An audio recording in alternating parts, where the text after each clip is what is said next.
अस्सलाम वालेकुम dear viewers, क्या हाल है। उम्मीद करता हूँ आप ठीक होंगे। हमारे सामने ना ये दो रिले पड़ी हुई है जो कि फ्रिज के डैनफोर्स कंप्रेसर की ये रिले हैं। ये रिले पीटीसी रिले कहलाती हैं, पॉजिटिव टेम्परेचर कोफिशिएंट। तो आज हम मीटर के साथ इनका टेस्ट आपको दिखाते हैं कि इनको किस तरह से टेस्ट करते हैं। तो इसमें एक रिले हमारी ठीक है और एक रिले ख़राब है। तो अभी हम जो ये ठीक वाली रिले है इसका आपको दिखाते हैं कि इसकी कितनी ओहम रेजिस्टेंस आती है। तो आपने इसकी ये 3 पिनें होती हैं, ये आप देख सकते हैं कि ये 64 ओहम इसका रेजिस्टेंस आ रहा है।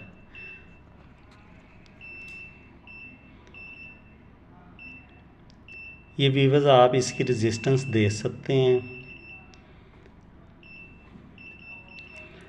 और जो ये दूसरी रिले है इसके मुकाबले में ये हमारी ख़राब हो चुकी है रिले। तो ये रिले पे कोई रेजिस्टेंस नहीं है। तो आप जब बाज़ार से भी रिले ले जाने जाएँ तो ये जो ऊपर वाले 2 पॉइंट है इस पे आप मल्टीमीटर लगा के चेक कर सकते हैं कि इस पे कोई रेजिस्टेंस है या नहीं। ये जब नॉर्मल ठंडी हालत में होती है तो ये दोनों पॉइंट आपस में शॉर्ट होते हैं। ये एक पॉइंट इसका रनिंग का होता है और ये स्टार्टिंग का पॉइंट होता है। और ये पॉइंट कॉमन होता है। कॉमन पॉइंट सीधा कंप्रेसर के साथ जाके टच हो जाता है। और जो रनिंग होती है ये इसको और इसको दोनों पॉइंट पे सप्लाई मिलती रहती है। और इस पॉइंट पे थोड़ी देर के लिए स्टार्टिंग पे जब हम चलाते हैं तो करंट जाता है, उसके बाद यहाँ पे करंट ख़त्म हो जाता है। तो ये जो सही रिले है इसका मैं आपको दिखाता हूँ कि इसके पॉइंट तीनों अगर आपने टेस्ट करनी हो तो किस तरह करते हैं। तो एक कॉमन की नॉब आप यहाँ पे रख लें और ये जो इसकी पतरी है यहाँ पे आप लगा के इसका ये चेक कर सकते हैं। ये देखें, ये आप मीटर की कंटिन्यूटी सुन रहे हैं। ये इसका जो पॉइंट होता है यहाँ पे एक हमारी सप्लाई की तार आती है यहाँ पे, और ये सप्लाई की तार हमारी जाती है यहाँ पे। तो ये हमारा डायरेक्ट कंप्रेसर की कॉमन पे चला जाता है। और ये जो पॉइंट है ये हमारा वो जाके हमारा यहाँ पे आ जाता है। ये हमारा जो होता है सप्लाई, ये आपस में शार्ट पॉइंट होते हैं। ये देखें, और ये जो पिन होती है ये आपस में हमारे यहाँ पे ये हमारे कंप्रेसर की रनिंग पे जाके ये वाला करंट लग जाता है। ये देखें, जबकि ये वाली जो हमारी पिन होती है इस पे हमारे थोड़ी देर के लिए करंट आना होता है यहाँ पे, ये जहाँ पे।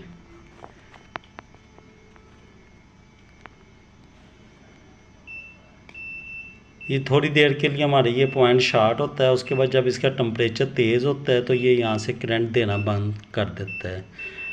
तो मज़ीद मैं आपको कंप्रेसर पे भी चेक करवाता हूँ। ठंडी हालत में ये पॉइंट पे हमारे रेजिस्टेंस कोई 64 से 100 ओहम के दरमियान में आनी चाहिए। कुछ रिले की कम होती है, कोई की ज़्यादा होती है। तो मज़ीद कंप्रेसर पर भी आपको टेस्ट करवाता हूँ ये रिले।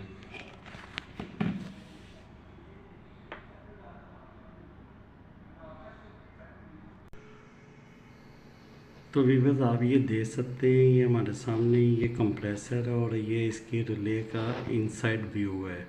इसका जो ये एक पॉइंट है ये यहाँ पे हमारे रनिंग पे लग जाता है, और एक पॉइंट हमारा स्टार्टिंग पे लग जाता है और एक कॉमन पे लग जाता है। ये दरमियान में ये पीटीसी रिले होती है जो कि हमारी कोफिशिएंट रिले होती है। ये कंप्रेसर के 3 पॉइंट आप देख सकते हैं। अब इस रिले पे हम बात करते हैं। तो ये जो इसका पिन होता है ये इस तरह से इसके 3 पिन होते हैं, और ये तीनों पिन इस तरह से अपनी वाइंडिंग बना लेते हैं जो कि एक कॉमन, एक रनिंग और एक स्टार्टिंग होता है। ये जो मोटी वायर होती है ये हमारी रनिंग की होती है और ब्रेक वायर हमारी स्टार्टिंग की होती है। तो ये हमारी सप्लाई जो है वो हमारी स्टार्टिंग पे नहीं होती बल्कि रनिंग पे होती है। और जो हमारी स्टार्टिंग होती है वो इस पीटीसी दाग के ऊपर से गुज़र के जा रही होती है, जैसे कि आप ड्राइंग में ये देख सकते हैं। हमारा कॉमन और रनिंग, इन पे हम सप्लाई देते हैं और स्टार्टिंग पे हमारी सप्लाई इस दांत से गुज़र के जाती है। तो ये दांत में ये जो आप सिक्का दरमियान में ये वाला देख रहे हैं, इसका एक फंक्शन ये होता है कि जब इसको करंट मिलता है आपस में, तो ये यहाँ पे गर्म होके इसकी सप्लाई को थोड़ी देर के लिए कंप्रेसर को स्टार्ट करवा के बाद में ये हाई टेम्परेचर पे जाके करंट गुजारना बंद कर देता है और इसका रजिस्टर बहुत ज़्यादा हो जाता है। ये सेमीकंडक्टर का बना होता है।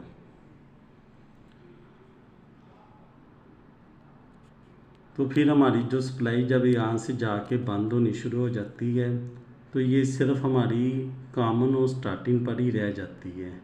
तो अभी हम मीटर के साथ भी आपको इसको चेक करवाते हैं। ये इसका ये सिक्का आपको बाहर निकाल के दिखाते हैं।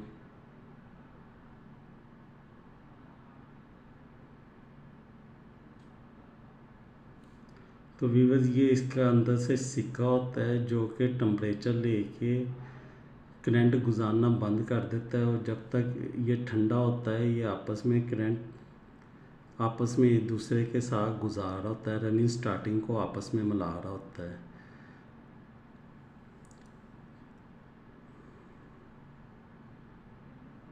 तो हम अभी इसके कंटिन्यूटी आपको चेक करवाते हैं दोनों पिन्स पे लगा के।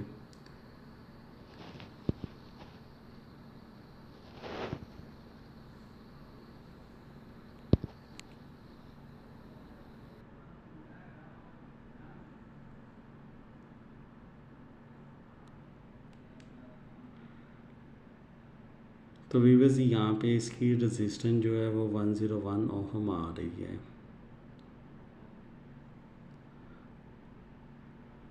अब हम इसको सप्लाई दे के चेक करवाते हैं आपको। तो ये रिले हम यहाँ पे इसकी 3 पॉइंट्स को आपस में जो कंप्रेसर के और इसके पिन्स हैं उसको एडजस्ट करके यहाँ पे लगा देंगे। ये हमारा रिले लग चुकी है। इस पे हम ये सप्लाई के टर्मिनल अभी दे रहे हैं।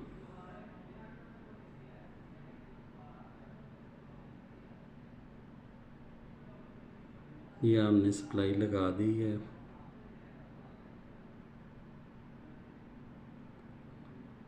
और हमारा कंप्रेसर जो है वो चल चुका है।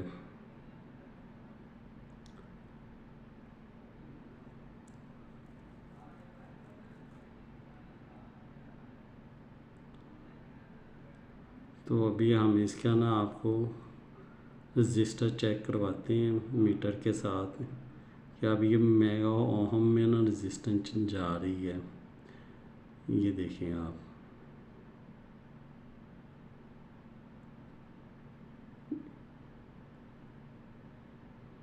ये बहुत हाई रजिस्टेंस है और ना होने के बराबर ओपन सर्किट शो करवा रही है कि इसमें कोई कंटिन्यूटी नहीं आ रही। जैसे मीटर पहले ग्लो कर रहा था वैसे ही अभी कर रहा है। और ये अब थोड़ा ठंडी होने के बाद आस्ता आस्ता इसकी रेजिस्टेंस नीचे आनी शुरू हो गई है। जब पीछे से बिजली चली जाती है और ये आपस में दोबारा शॉर्ट हो जाती है, और जब तक ये करंट इसको मिल रहा होता है तब तक इसका रेजिस्टेंस हाई रहता है। तो व्यूअर्स, आम लफ्ज़ों में आपको ये समझ लेना चाहिए कि इसका एक पॉइंट तो कॉमन सीधा सीधा कंप्रेसर की जो 3 वाली पिन होती है उसके साथ अंदर चला जाता है, और इसके ये 2 पॉइंट, इसमें एक रनिंग होता है और एक स्टार्टिंग होता है। मैं इस पे ज़रा आपको मेंशन करके भी दिखा देता हूँ, आपको मज़ीद आसानी हो जाएगी। तो व्यूअर्स, ये आप देख सकते हैं, ये हमारा जो रिले का राइट होता है ये रनिंग होता है, लेफ़्ट जो स्टार्टिंग होता है, और ये कॉमन होता है। और अगर आप यहाँ पे इधर उल्टा हो जाएं तो यहाँ पे हमारे रनिंग पे जो हमारा लेफ़्ट साइड पे, यहाँ पे उल्टी साइड पे इस पे सप्लाई आती है और इस पे सप्लाई आती है। बस ये दोनों पे हमारी नेगेटिव पॉजिटिव आ जाती है। और ये हमारी फ्रिज जो है, ये दोनों पॉइंट आम रूटीन में शॉर्ट होते हैं, लेकिन जैसे स्टार्ट होती है तो ये पॉइंट बीच में से ओपन हो जाता है। और जब कंप्रेसर अपनी ठंडा पूरी करके दोबारा से ऑन होता है तो उतनी देर तक ये पॉइंट आपस में फिर मिले होते हैं। तो ये फ्रिज का सारा है था सर्कुलेट जो मैंने आपके सामने इस रिले का किया है। अक्सर हमारे घरों में ये रिले ख़राब होती है, हमारा कंप्रेसर ठीक होता है, ये रिले ख़राब होने की वजह से कंप्रेसर में टिक की आवाज़ आती है और कंप्रेसर उसके बाद हीट अप होना शुरू हो जाता है। तो इसके अंदर जो ओवरलोड लगी होती है वो फिर अंदर कंप्रेसर की वाइंडिंग को सेव करती है, वरना ये वाइंडिंग जला देगा अगर उसके अंदर ओवरलोड ना लगी हो कंप्रेसर के। तो मेरे भाई बाज़ार से फ्रिज ना चल रही हो तो टेक्नीशियन बुलाने की बजाय ये 100 रुपये में आम मिल जाती है दुकानों पे सीकॉप की रिले। तो आप ये रिले जो है जाके आराम से उतारें फ्रिज की स्विच बंद करके, और ये वाली रिले ला के इधर आप लगा सकते हैं बड़ी आसानी के साथ। इस तरह आप 3 पिन को ऐसे लगाएं और ये चल जाएगी। तो मैं ख़ुद भी जब इससे रिले से वाकिफ़ नहीं था तो मैं फ्रिज वाले को बुलाया तो उसने 2000 रुपये ये सिर्फ रिले लगाने के हमसे चार्ज कर लिए।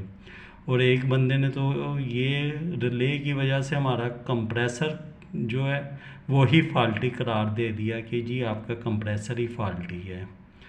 तो उसने हमसे ठगी लगाने की कोशिश की, लेकिन मैंने दूसरे बंदे को बुलाया तो उसने कहा सर आपका ये रिले जो है वो ख़राब है। तो मैं तो बड़ा खुश हुआ कि यार ये बंदा बहुत अच्छा है, इसने 2000 रुपये में मेरी कंप्रेसर का जो 15-16 हज़ार रुपया था उसको सेव कर दिया और मेरी फ्रिज चला दी। लेकिन जब मुझे इसका नॉलेज हुआ तो मैंने अपने दोस्तों से भी ये रिले का शेयर करना चाहा कि वो भी इजाफी पैसे फ्रिज एसी वालों को देने की बजाय ख़ुद घर में ये रिले ला के रख लें। और अगर किसी की रिले इस तरह की नहीं लगी हुई तो वो दूसरी रिले जो है फ्रिज ना चल रही हो तो उस कंपनी की ला के उसी तरह पिक्चर ले के तारों की दोबारा लगा ले, तो इसमें कोई मुश्किल नहीं है। तो आप उम्मीद करता हूँ इस रिले को अच्छी तरह से समझ गए होंगे। तो मुझे इजाज़त दें, दुआ में याद रखें। अल्लाह हाफिज़।